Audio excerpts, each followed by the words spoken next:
평안하십니까? 7월 5일 어썸 큐티 시작하겠습니다. 우리는 하나님의 뜻과 계획을 함부로 판단하지 말아야 합니다. 우리의 삶 속에서는요, 우리의 생각과는 정반대의 일들이 하나님의 뜻으로 나타날 수도 있기 때문입니다. 그것을 우리가 알아야 되는 것이죠. 그래서 늘 우리는 하나님의 뜻이 무엇인지, 하나님의 계획이 무엇인지를 알려고 노력해야 됩니다. 기도로 깨어 있어야 됩니다.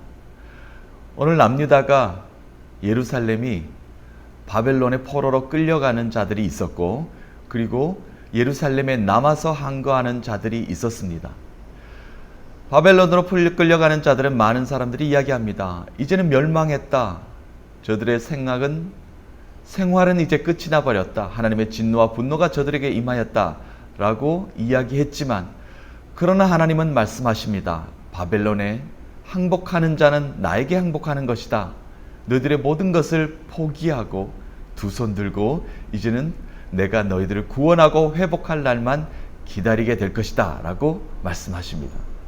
또 예루살렘에 남아서 항거하는 자들은 그들은 정의로운 자들이라고 스스로 판단했죠. 우리가 옳은 일을 한다라고 생각하고 있었습니다. 그러나 하나님께서는 말씀하십니다. 너희들은 잘못된 길을 가고 있다. 너희들이 불순종이다. 라는 말씀을 하시고 계십니다. 내가 너희들을 흩어버릴 것이다. 너희들은 전쟁과 기근으로 힘들 것이다. 전염병들이 너희들을 다 몰살시킬 것이다. 라는 말씀을 하십니다. 그렇습니다. 지금 남유다 백성, 예루살렘 백성들의 생각과는 하나님의 뜻과 계획은 전혀 다르다는 것입니다. 우리의 삶 속에 그런 일이 일어날 수가 분명히 있습니다. 그러므로 우리는 하나님의 뜻과 계획이 무엇인지를 분명히 아는 지혜가 필요할 것입니다. 오늘 예레미야에게 하나님께서 환상을 보여주십니다. 성전에 광주리가 하나 있습니다. 그런데 그 광주리 안에 열매가 있는데 두 광주리 속에 한 광주리에는 좋은 열매가 담겨져 있고 한 광주리 속에는 나쁜 열매가 담겨져 있는 모습을 오늘 예레미야에게 보여주십니다. 예레미야 24장 1절에서 10절까지 말씀입니다. 2절 제가 읽어보겠습니다. 한 광주리에는 처음 익은 듯한 극히 좋은 무화과가 있고 한 광주리에는 나빠서 먹을 수 없는 극히 나쁜 무화과가 있더라. 두 가지 무화과 열매가 담겨져 있는 그런 광주리를 보여주십니다. 좋은 무화과가 담긴 그 광주리 먼저 한번 볼까요? 4절에서 7절 말씀인데 그 광주리는 비유하시기를 하나님의 뜻, 그것을 순종한 바벨론에 항복한 자들을 이야기합니다. 그 광주리에 담겨진 열매를 그렇게 비유하고 있습니다.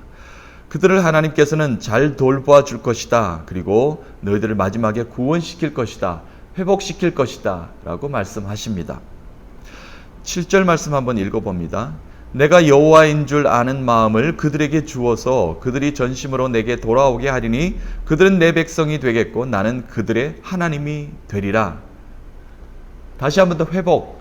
광야의 시간을 거쳐서 70년 후에 다시 돌아왔을 때는 그들이 내 백성이 되겠고 올바른 내 백성이 될 것이며 나는 그들의 하나님이 됨을 보여줄 것이다. 라는 말씀을 하십니다. 결론적으로 변화의 삶, 거듭남의 삶을 경험시키셨습니다. 그것이 바로 한 광주리 속에 담겨져 있는 좋은 열매를 의미하고 있습니다.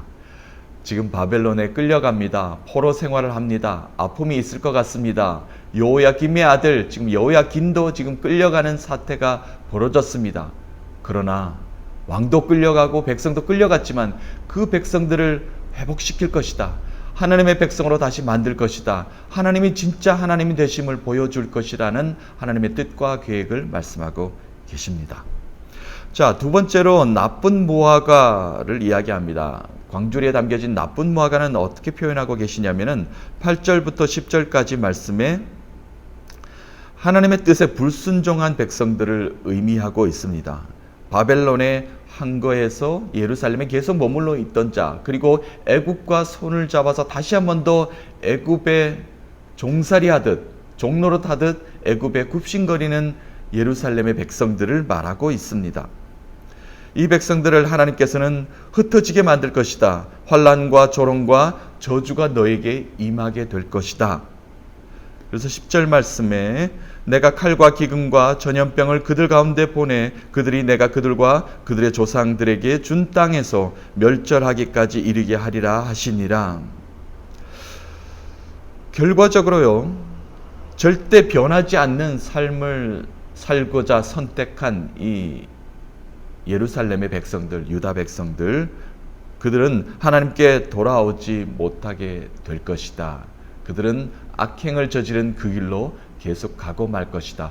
회복이 없을 것이다. 구원이 없을 것이다. 라는 말씀을 전하고 계십니다. 이 땅의 환경은, 상황은 참 늘 어렵습니다. 그러나 하나님이 선택한 백성, 그리고 하나님의 자녀들은 그 광주리 속에서 하나님이 꼭 지켜내심을 볼 수가 있습니다. 좋은 열매는 좋은 열매 그대로 하나님께서 지켜내신다는 것입니다. 성경에도 무수한 우리들의 인물을 보여줍니다. 그 인물 중에서도 하나님이 어려움 속에서도, 흔들리는 그 광주리 속에서도 하나님이 지켜내셔서 선지자로, 리더로, 하나님의 많은 복음의 일꾼으로, 그리고 많은 사람들의 열매로 보여주신 사건들이 있습니다. 첫 번째 인물 저랑 한번 보도록 하겠습니다. 모세입니다. 자, 모세는 어땠습니까? 애굽에 살던 모든 백성들, 이스라엘 백성들을 이제 바로가 이제 죽이기 시작합니다. 모두 태어난 산의 아이들을 죽이라라고 이렇게 명령을 내렸죠. 이스라엘의 산파들이 살려주기를 시작합니다. 그 산파로 인해서 많은 어린 아이들이, 남자 아이들이 살아납니다. 오늘 모세도 마찬가지입니다.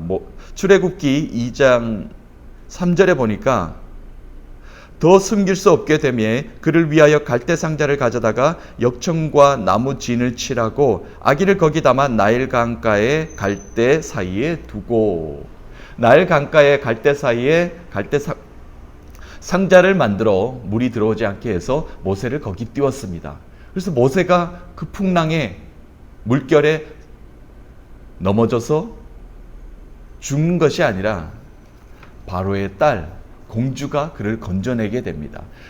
그래서 어떻게 됩니까? 하나님께서 지켜내심으로 말미암아 그 모세가 출애굽 역사의 가장 위대한 리더로 하나님께 쓰임받게 되는 사건이 벌어집니다.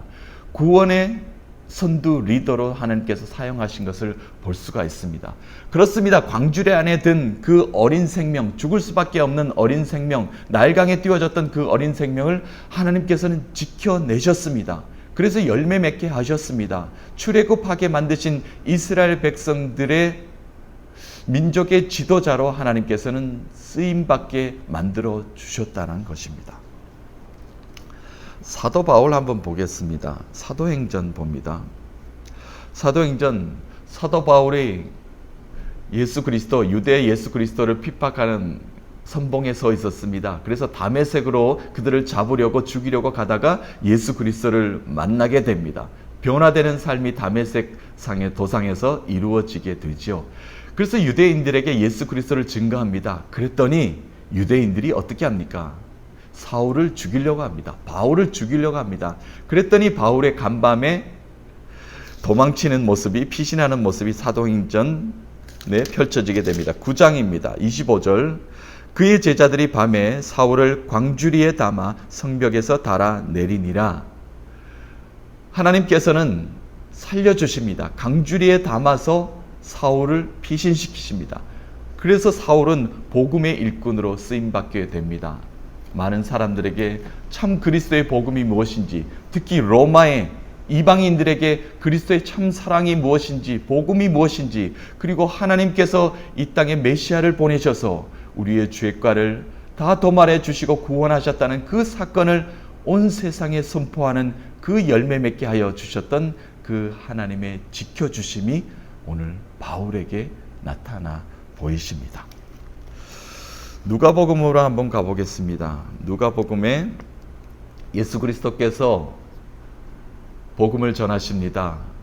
회개하라 천국이 가까워왔느니라 하늘나라의 복음을 전하실 때 들로 산으로 많은 사람들이 따라다녔습니다. 수많은 인파가 예수 그리스도를 따라다녔을 때 이제 끼니 때가 되었습니다. 배가 고픕니다. 그런데 많은 사람들에게 봤더니 한 어린 나이가 도시락을 갖고 있는 겁니다. 그 도시락을 예수 그리스도께서는 축복하십니다. 보리떡 5개와 물고기 2마리밖에 없던 그것을 축복하셨을 때 많은 사람들이 배불리 먹게 되는 기적이 일어나게 되지요. 오병이어의 사건입니다. 누가복음 9장 17절입니다. 먹고 다 배불렀더라. 그 남은 조각을 12바구니에 거두니라. 자, 먹고도 남았다는 겁니다. 보리떡 5개와 물고기 2마리밖에 되지 않았지만 장정 5,000명이 먹고도 남음이 있었다는 겁니다. 12바구니, 12광줄이나 남음이 있었다는 겁니다. 그렇습니다. 하나님께서 지켜주시는 축복은 열매는 이렇게 남음이 있다는 겁니다. 쓰고도 남음이 있는 이런 축복이 우리의 삶에 일어난다는 겁니다. 하나님께 순종하는 삶으로 선택된 광주리 속에 열매 맺어서 쓰임받는 저와 여러분이 되시기를 간절히 축복합니다. 우리는 흔들리는 세상의 광주리 속에 살아갑니다.